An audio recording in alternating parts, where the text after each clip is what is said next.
Hi, everybody, and welcome back. In this session, I'll be discussing how love, protection, and pride in Black or Brown family can unintentionally become the very thing that keeps a struggling child from getting the help they really need. And I'm excited to welcome the godmother of ADHD, Evelyn Polk Green. Hi, Evelyn, welcome to the show. Hi, thanks for having me. Such a pleasure. Thanks for being here. Why don't you start by telling our listeners a bit about who you are and what you do? Sure. Again, my name is Ellen Pope Green. I am an adult with ADHD. I have two children. I used to call them young adults, and I just realized they're men. They're not young adults anymore with ADHD. Yeah. And I just retired from 39 plus years working at Chicago Public Schools. So I've got a lot of both personal experience as well as professional, expertise around the issue. Yes. Brilliant, brilliant. Let's start off with that. Evelyn, you like to say that ADHD has a real cultural component and might look completely different in kids of color. So, kind of the textbook, ADHD kid is a white boy, who cannot sit still at school, who blurts out answers, etc. Can you paint us, the other picture? What does that textbook miss about, I don't know, a black boy or a Latino girl with that exact same ADHD brain? It's not so much that the textbook misses it. It's that the adults, the teachers, families, even especially teachers, don't look at and recognize, especially the behavioral components of ADHD, the same way in Black and brown children as they do in white children. So it's not that they exhibit it, any differently. It's the perception, right? I often say that ADHD is 90% perception and tolerance. And so I think that's the difference. I don't think there's much of a difference in how it manifests and what you see. It's how folks look at what they see.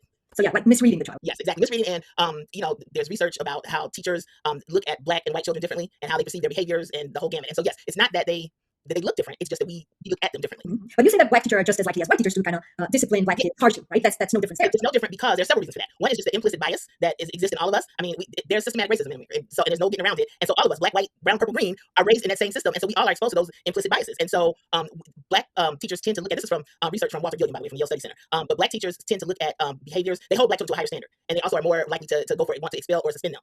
And part of that is the history of feeling like we have to do better. That I have to do twice as much to get half the right. And so part of that comes from that. It's from the teacher just wanting to make sure that, or being harsh, because that's one of the ways we think we can help kids. It's not necessarily true, but it's one of the ways we think we can help kids. And so, it is possible that a black teacher will be just as likely as a white teacher, because again, that's ingrained in us just from. Yeah. Before we go on with this session, I just wanted to remind you that you can still upgrade to the Summit's VIP Pass. Besides the lifetime access to all the sessions, you also get the audio files, you get the workbook for each session, you get the expert action blueprint with key takeaways from each masterclass, you get the English subtitles, and really a bunch of other things that will save you tons of time and really make a huge difference with your kid and with your family relationships. So if you're a busy parent and you want to get the most out of the summit, then I really encourage you to find the button somewhere on this page and go check it out. You can still get access at a discounted price before our summit ends. And now, let's get you back to the book. Since the history, right? So that means basically that hiring more teachers of color isn't on its own the fix, right? No. So if representation alone isn't the fix, what actually could move the needle? Continued training for teachers, and actually education for parents too, so they understand and they know how to talk to teachers and school personnel. So that's one of the things. Training for both the professionals and families. But it's not just training about ADHD. Again, a lot of this is just ingrained in our system of education and of how. And so it is doing making sure that teachers get the tools they need to be culturally responsive, to teach in a culturally responsive way. To make sure that they recognize that they do have implicit biases, and so they need to think about them and look at them and see what it's arming teachers and families with correct information. There's still so many myths about ADHD out there, so arming them with the correct information is vital. Right. And when you're talking about training for the parents, I believe that I know they cannot fix the teacher's bias, but they do have some power in it. So can you help us with that? Yeah, they absolutely have power. I believe, and this is what part of my job when I was working with families and training them around how to be a good advocate for your child, how to be a partner. So if they're working in partnership, and that's always the goal, is for families to work in partnership with schools and teachers, then that's one of the ways that they can feel empowered. And so they need training for that. And it's not like just floating out there. One of the things we know from the MTA study from 1,000 years ago is that parent training is one of the things that makes a difference. When we talk about they'll say behavior training or behavior, it's parent training is what we're talking about. And so when and if they can find that will help a lot. But then it's also learning to be an advocate, and learning to be an advocate in a way that's not you don't have to be adversarial all the time. So it's learning to again work in partnership. Right. And can we be specific? What should a parent maybe start writing out today, and maybe how, so that 6 months from now they're not just arguing the feeling, they're actually showing the record, then no one can just. Right. So I'm going to say this is one of my rules for parents, and it's rules for parents whether your child is neurodivergent or has special needs or disabilities or not. You need to write down every conversation, make a note of it, record. I consider family so lucky now because so much is done by text or email, and those kind of things, which they were not done when my children were in school. So I literally had notebooks this big for each kid because I wrote down every conversation, I kept every email, every piece of paper, every note, whatever. And so that's the first thing that parents need to do, is to realize they need to keep that record. And they need to keep it, in case something goes wrong. But they also need to keep it to protect, their child, and to have a record of what, like they've asked for help, they've asked for an evaluation, and they've been put off. Well, they have this record of these are the dates that I asked. And so that's the first thing that I think parents need to write down is that they need to get all the information. They need to make sure they're recording all the information about interactions with their child's school teachers. Yeah. Okay, let's talk about fear, Evelyn. There's a mother out there listening, I'm quite sure, who told her own daughter, you don't have ADHD, that's a white people's disease or something, like made up to excuse the behavior of kids, of bad kids. So you've met that mother 100 times, probably. So underneath that sentence, what are parents actually afraid of? They're afraid of their children being labeled, and along with that label comes education is not as rigorous, because they tend to get put, they're afraid to be put in special education classes.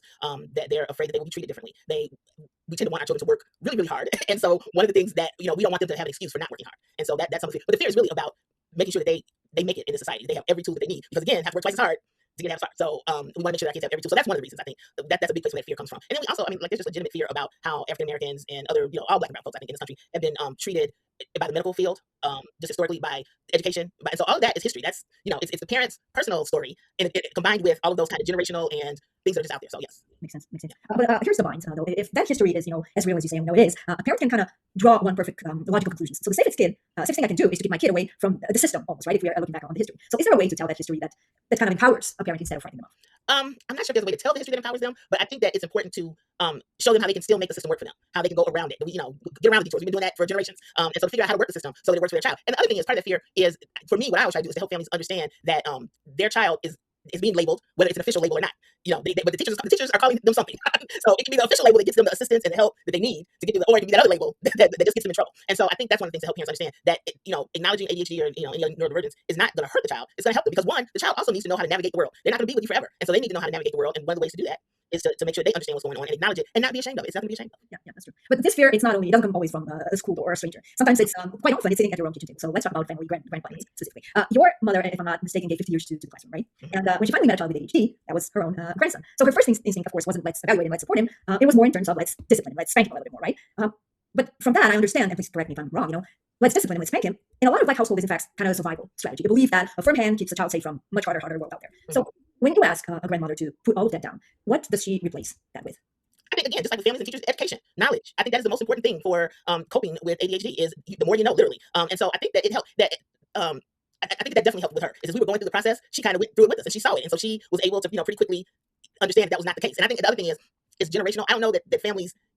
I don't know that they're very quick to spank as much now, because we're in a general parenting now. So that might not be the answer. But what might be more troubling is if you have family members or friends or whoever that just say unkind things to or about your child.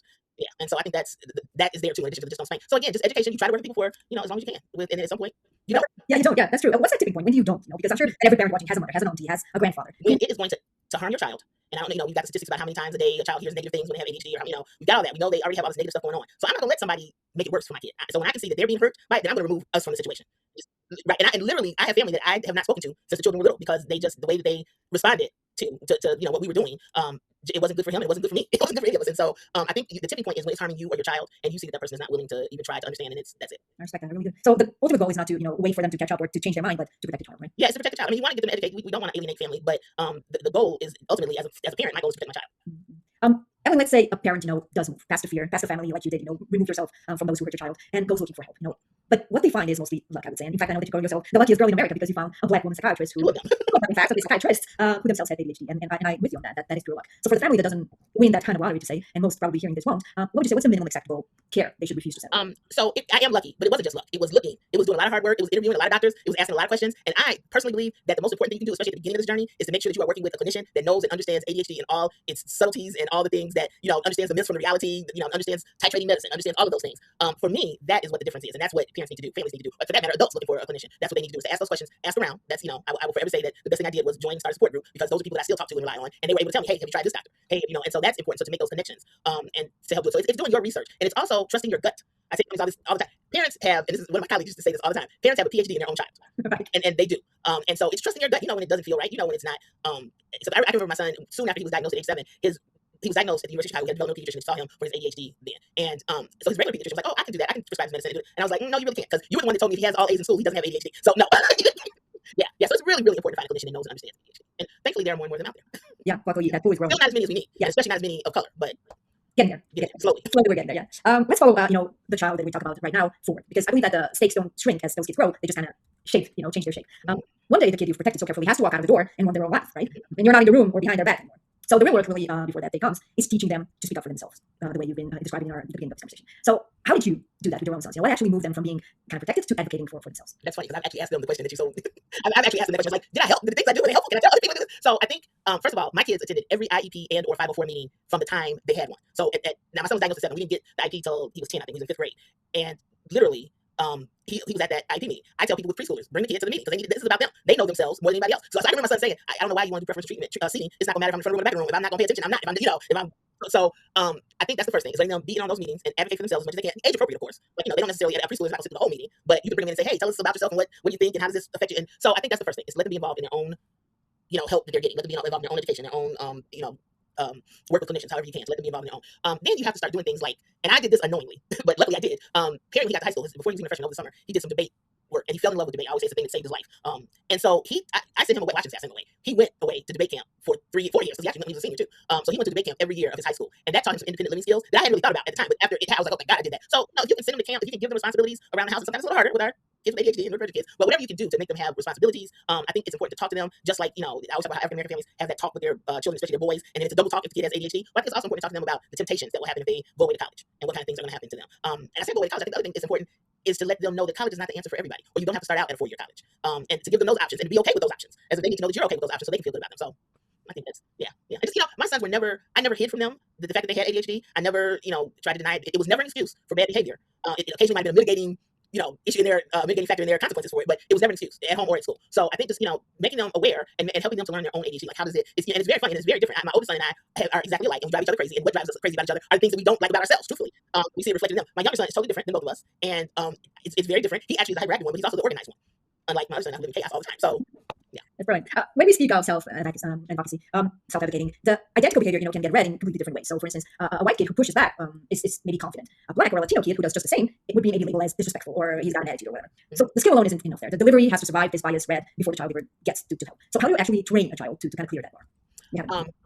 Again, I just want to emphasize what I said earlier. It's not, they do get perceived differently, and it is perception, the exact same behavior. So, I think first of all, it's important to arm your child with that knowledge, to say they're going to look at you differently. They may accuse you of things quicker and differently. And so to make sure, to just acknowledge that and make sure that they understand that that's going to happen and to be prepared for it. So I always taught the boys to be respectful, whether, talk about police stops, talk about talking to a teacher, and to bring it home to me. Because at that point in their self-advocacy journey, they're not adults yet. And so they need to bring that to me, and they need to stay respectful. Not to, I don't want them to be disrespected. And so they need to stand up for themselves, but to do it in a respectful way, as much as possible. And sometimes just back off and shut up and call mom and let her deal with it. And that's the truth of it. It's just, I think, they're learning something along the way. But also I think just the way that I dealt with their teachers or doctors or whoever, and I tried to, again, have a partnership. And it didn't always work. I don't want to, I do not live in fantasy land. Not all teachers, the reason he got an IEP was because the teacher he had in 5th grade was horrible.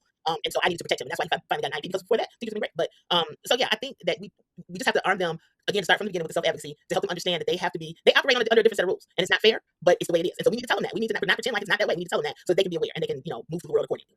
And speaking of the moving through the world, let's talk about another fear around college, going off to college, because I know you know that fear better than most. You tell the story of dropping your own 18-year-old at college and realizing, like, oh, I just left a 14-year-old all alone to fend for himself because of that developmental delay. And I believe for every parent watching this, that's a really, really haunting image, and I'm sure it was for you. So for a parent of a 16-year-old who can hear that clock ticking, like it's going to happen, what should they be doing in the next 2 years that you wish maybe you would have done at that point? I'll say again, giving them as much an opportunity to be as independent as much as possible. Going away to camps, band camp, debate camp, whatever. So they're living on their own and they see what that's like, and they see the pitfalls and what can happen before it happens to them, because in those environments they're pretty protected. When high school is there, they got the counselors kind of keeping an eye on them, and much more so than when you get in college and it's a free for all. You can do whatever you want, nobody's watching anything. And so I think that's one, giving them those opportunities. I think it's also important. I wish I had talked to my sons, especially the older one. I did a little bit with the younger one, but I wish I would have talked to them about the things they were going to experience and how it might affect them, and how not having their teachers and me there to kind of scaffold what they were doing, then it might fall apart. So they needed to be aware of that, and they needed to make sure that they were taking their meds and doing all the things they did at home, like getting plenty of good sleep and good nutrition and all those kind of things. So I think just talking to them and making them aware, so it is not a surprise when it happens, like it was for me. So yeah, because for me, I don't think it was the culture shock for me. I mean, for my kids, as it was for me when I first went away to school, and I literally spent weeks, surely maybe months, just in my apartment, paralyzed, unable to move because I couldn't figure out how to do all of this on my own. So I think just giving them as many opportunities and talking to them about what may happen and giving them some solutions. This is, you can go here, you can go there. Well, I wish you had that help along the way, but you were really frank that you didn't get through any of that alone. You were clear about you credit the late legendary Chris Denny with literally keeping your son alive. Absolutely, because there were those days. She was the one that actually, when I was screaming about things, she was like, Evelyn, you're not sending an 18-year-old, it's a 15-year-old, 14-year-old, you're sending away, and she was the one that constantly reminded me of that delay. And he presented so adult-like and so mature, and so it was hard to reconcile that with the 14-year-old behavior we were getting. And so I think that having Chris in my corner was very, very important. I think fortunately, other people aren't as lucky to have Chris now. Yeah, that's exactly what I wanted to say. What would you say? What was she actually doing that a parent could go and fight or become elsewhere? Because like you said, unfortunately, not a lot of people watching this will get a Chris Denny in their corner. So I did have a personal relationship with Chris, but I didn't call her up every time for everything else. One of the things I use is Chris has a plethora of great resources that we can use as parents. One of the things I used to do when my children were younger, before high school, was I would go into the school at the first day of school and give the teacher one of Chris's books, usually one about teaching kids with ADHD. And I would say, this is my gift to you because you have my child this year. And at that point I would establish, call me anytime if you have any questions. I would say things like, yes, he has an IEP, but you've been in a classroom, you have experience, if you have some tools you think will work for him, feel free to, I'm flexible. If it works, I just want it to work. And so, and that was, establishing that relationship too, that, partnership with the teacher at the same time. And that was one of the things and the book that you gave him was Chris's book, was one of Chris's books. There's also the ADHD iceberg that Chris Denny really is the one. You see a lot of icebergs about a lot of things now. Chris and her son were really the ones to put that one together for ADHD. They were the first ones. It's been 20 years now at least. So that's nothing. I advise parents to get it, and I advise them to buy one of the posters and give it to the teacher so they understand all those things that are not surface level, that you may not see, but that are going on in that ADHD brain. And I think Chris was a great resource. There are other resources. So we have to keep ourselves up to date on the most recent, best practices around therapy, around medication, around educational things. We don't have to be the teacher, but we need to know and to have some, and be able to give teachers resources if they don't have them. And so I think that's another thing. And then the Teen Summit we're doing. So I gotta say, Chris has books and DVDs, films, videos with teenagers talking about having ADHD and how it's teenagers. Like the first book was all teenagers, and the later books, you got some of those teenagers that were the first came back and talked about like how things had changed for them as they were adults. And the videos, the same thing. They were able to just get really honest, heartfelt answers about what it's like to be a teenager with ADHD. I think they're, and not just because my boys are in the books, and I think they're great. I just think they're a great resource for both families and teachers to help understand the teens, but also for them to understand themselves. And one of the most important things is they have to know that they're not the only ones. Just like I need support, they need support too. And so it's important for them to know that they're not the only ones. So having that connection. Exactly. And that's why we're doing this summit and conversation with you. Thank you so much. For the end, I have a couple of rapid fire questions. Okay, let's do it. Untreated ADHD is a life or death issue. Yes or no? Yes, absolutely. Absolutely. The system will fix this faster than families will. Agree or disagree? Disagree. Disagree. Educating the community beats educating the doctors. Agree or disagree? I can't say I agree or disagree. I think it's important to do both for that one. I can't. Yeah, I think you have to do both. You cannot decide. Right. I agree. Telling a teen the system is rigged against you is empowering. Yes or no? I think it is. Yes. Diagnose privately and never tell the school. Is that smart or cowardly? I'm not going to call it cowardly. I don't think it's cowardly. It's not smart though, and it's not going to help your child. Yeah.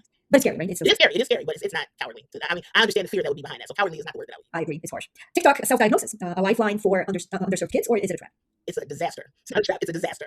It is not a lifeline, and I find myself that being one of the things that I say over and over again now when I'm talking to groups or teachers, training people, whatever. Is TikTok is not where you want to get your information about having ADHD and what to do about it. Great, thanks for saying that. Is the Black community underdiagnosed or misdiagnosed? Both, absolutely both. And I know some people think that there is overdiagnosis in the African American community. I think it depends on where you are.